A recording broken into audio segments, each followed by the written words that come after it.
Miro Liu there. Well, for more on what prompted the president's action and where companies go from here, I'm joined by Ari Zoldan, the CEO of Quantum Media Group. Welcome, Ari. Great to be back, Rochelle. So how unexpected was this decision to block the deal, especially given the lead-up that we saw? Sure.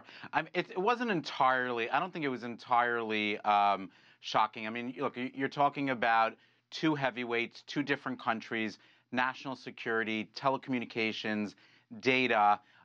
There's a lot at stake over here. So I don't think by any stretch of the imagination, this would have been a simple deal. Now, in terms of the importance of this deal being blocked before the agreement was actually even reached, how significant is that?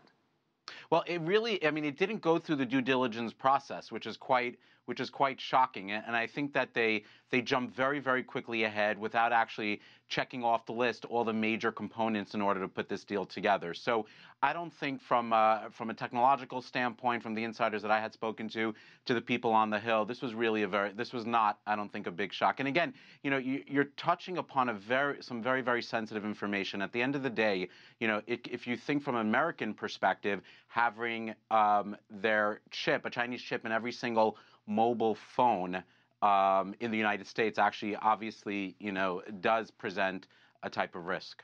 Now, context-wise, this is only the fifth time in the last 30 years, two of them being just over the last year, that a U.S. president has stepped in to block a takeover deal for a U.S. company, citing national security concerns. So how likely is this trend then to continue?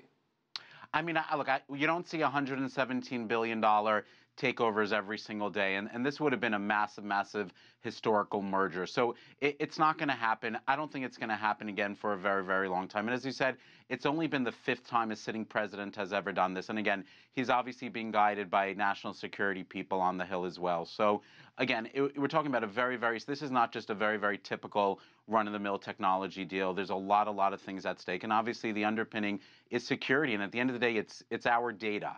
So in essence, the Chinese, if you think about it from a contextual standpoint, the Chinese would, at the end of the day, own our data. So then how do you think this more protective stance that we're seeing by the Committee on Foreign Investment in the U.S., or CFIUS, how do you see that potentially affecting how attractive U.S. companies are in terms of an investment opportunity? Well, obviously, it's hard, especially with this administration right now. So obviously, I think any large deals at stake, I'm willing to bet, are going to be rolled back or held back until the next 2 or possibly 6 years to see what happens with the Trump administration. But obviously, there's no secret out there in terms of what Trump's agenda as relates to foreign companies are.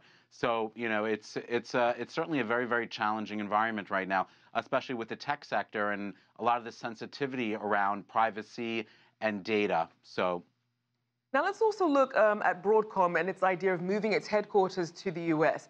Do you think that's going to make a difference in terms of how it's viewed? No, zero. I don't think it's going to move the needle. And obviously, they're moving it to the U.S. They're going to be staffing up in the U.S., but obviously for the purpose to be able to acquire Qualcomm.